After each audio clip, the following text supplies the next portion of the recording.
Mm. So we stopped till ketos in our short of day 6, and today we are going to start carbohydrates from biomolecules of class 12th chemistry, class 12th last chapter of class 12th chemistry. So uh, on the basis of number of carbons in ketos, there are keto triose, keto tetrose, keto pentose, keto hexose, etc. Now let's talk about method of preparation of glucose.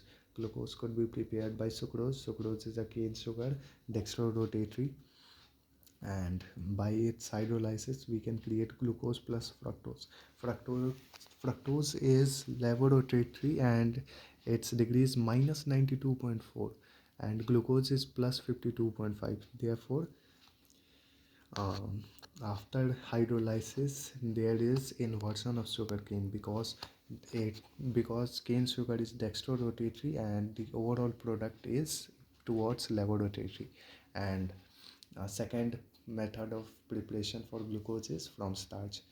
Starch is C6H10O5 whole N, and it hydrolyze it and it will give N times glucose, uh, because we are simply converting a polymer into monomer. And that's all. And let's talk about its other name. Glucose other name is dextrose or aldohexose, and it has 4 chiral carbons.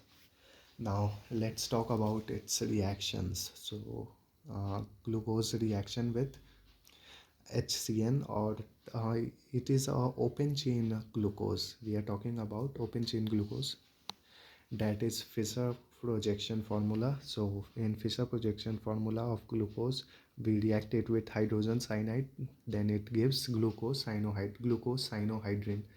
Glucose cyanohydrin means because the first carbon, the first aldehydic carbon, uh, okay, yeah, in the first carbohydrate, in the first aldehydic carbon, oxygen takes the lone pair and takes the H plus from the HCN, and carbon takes CN minus. So the first carbon have H, OH and CN group. Therefore it is also a chiral. Therefore in glucose cyanohydrin there are 5 chiral carbons. Now let's talk about its reaction with HI and red phosphorus. It is a reducing group, so it reduces aldehyde and 1 degree alcohol, 2 degree alcohol, all that stuffs from uh, Fischer projection of glucose and convert it into N-hexane. Now let's talk about its reaction with hydroxylamine, NH2OH. So the first aldehydic carbon uh, reacts with cyanohydrin and takes H2 from nitrogen and gives its O, therefore releasing water and forming glucose oxide. It follows nucleophilic addition reaction. So now there is another reaction with acetic anhydride.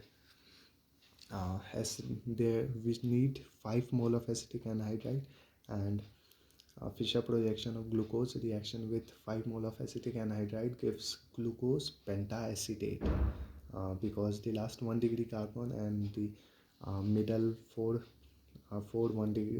degree carbon, 2 degree alcohol carbons, all that reacts and make glucose pentaacetate. Now reaction with bromine water. Bromine water is a uh, oxidizing agent, so it converts aldehyde into acid, but it does not touches 1 degree or 2 degree alcohol. So now reaction with concentrated HNO3. Now it's a strong oxidizing agent, very strong oxidizing agent. So it converts 1 degree alcohol and aldehyde into acid, therefore forming glucaric acid or saccharic acid. And yes, in bromine water reaction it forms gluconic acid. Glucose forms gluconic acid, and here in reaction with concentrated HNO3, glucose forms saccharic acid. But if you will add gluconic acid and add concentrated HNO3 in it, then it will also form glucaric acid or saccharic acid. So the seventh reaction is osazone formation. Osazone formation. Uh, the reagent here is phenyl hydrazine. It is pH NH2. So we need 3 mole of phenyl hydrazine and it will form osazone glucosone. I don't know how to spell it. It is osazone glucosone. Uh, so these were the basic reactions. Now let's talk about the reactions or the points uh, which directs us in the direction of cyclic structure of glucose. It tells us that glucose lives or survives not survive, but glucose exists in cyclic structure. uh, because glucose does not give test with NaSO3 or it does not give test with Skiff's test. So by the Hogwarts formula, uh, he, glucose have cyclic structure, and there are two anomers of C1 anomers of glucose that are alpha D plus here denotes dextrorotatory, and glucose is from D family, so alpha D plus glucopyranose and beta D plus glucopyranose. They both mutarotate with each other, and they are equimolar mixture of alpha and beta isomers, and both are C1 anomers, and total chiral carbon in Fischer projection is 4 and in cyclic is 5. So now let's talk about Howard formula of fructose. Fructose is alpha D minus fructofuranose. Glucose was pyranose ring and fructose is derivative of furanose. It is minus because it is levorotatory, and we have already discussed that it is minus 92.5 degree. So it is furanose, and it also have two structure, alpha and beta, and they are muta rotation equimolar mixture of alpha and beta. Both are C2 anomers. Uh, Glucose was C1 anomer, alpha and beta of glucose, and alpha beta fructose is C2 anomers, and its Fischer projection formula have 3 chiral carbon and cyclic structure have 4 chiral carbon. Now let's talk about disaccharides. The first one is glucose. Glucose is, well, the first one is sucrose.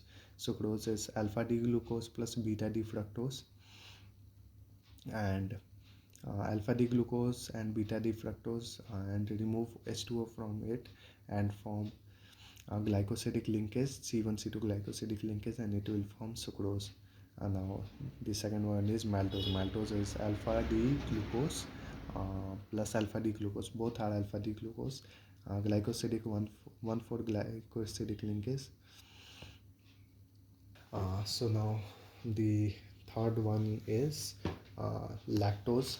Lactose is beta D galactose plus beta D glucose, and it is C1C4 glycosidic linkage. Now let's talk about starch. Starch contains amylose and amylopectin. Amylose have glycosidic linkage of C1 and C4. Amylopectin have linkage of glycosidic 1,4 linkage and alpha 1,6 glycosidic linkage. So amylose is linear polymer and it contains roughly around 15 to 20% of starch.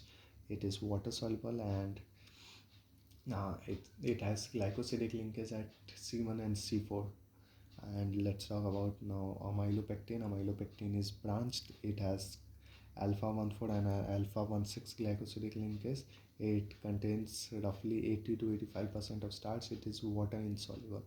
And now let's talk about our other topic, that is cellulose. Cellulose is linear polymer of beta D glucose. There is no beta 1,6.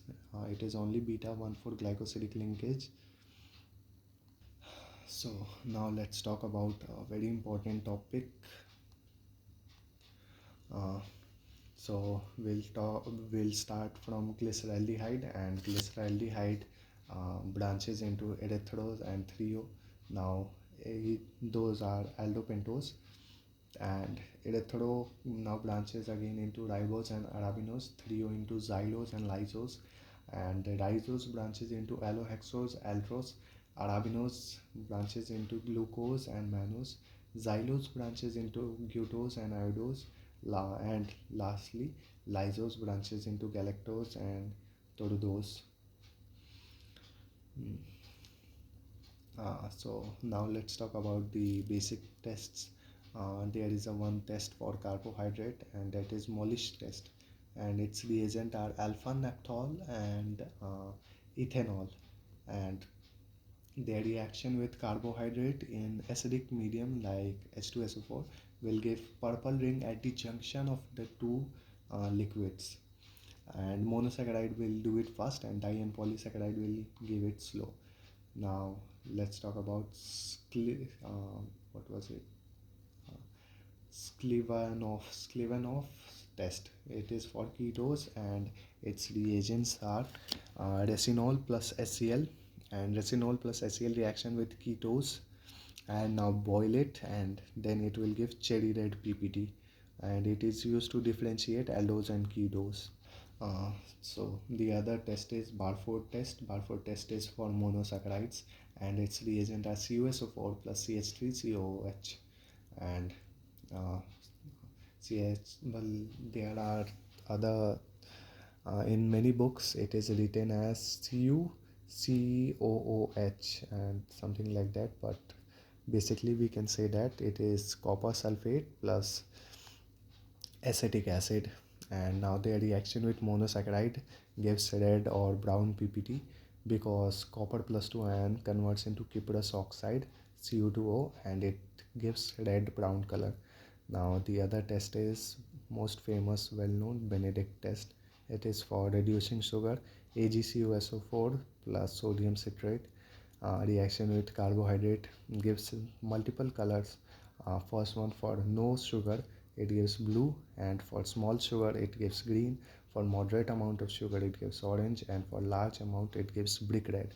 Now let's talk about our most famous test, tolerance test.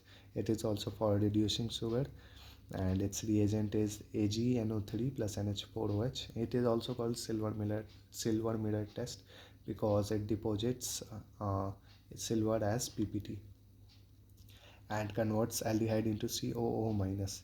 Now let's talk about another famous test, that is Felling's test. It is also for reducing sugar, and its reagents are uh, AgCuSO4 plus NaKT. NaKT is sodium potassium tartrate, and it also converts aldehyde into COO minus and copper 2 plus into cuprous oxide. Therefore, it gives red PPT. And lastly, there is iodine test, and it is for starch. And starch reaction with iodine gives blue black color because starch absorbs it into its ring, and iodine gets trapped inside it, and therefore due to this adsorption of iodine it gives blue black coloration. So this was all about carbohydrates from chemistry point of view, and there is one more thing that I have seen in many questions. It asks that alpha D glucose and beta D fructose are what, and the options would give anomers and diastereomers because both are correct, but we have to go with most appropriate answer, and that is anomers. They are most appropriately anomers, then they are diastereomers. So if they are both given, then you'll have to mark with anomers. So that's it with carbohydrates, and in the next day we'll talk about amino acids, and after amino acids all are very small according to chemistry, and but if in future we'll do biomolecules from biology, specifically zoology, then it would take many days because everything is in very detail in that chapter. So yeah, that's all about carbohydrate from biomolecules of chemistry, and we'll talk about amino acid next day. Till then, take care.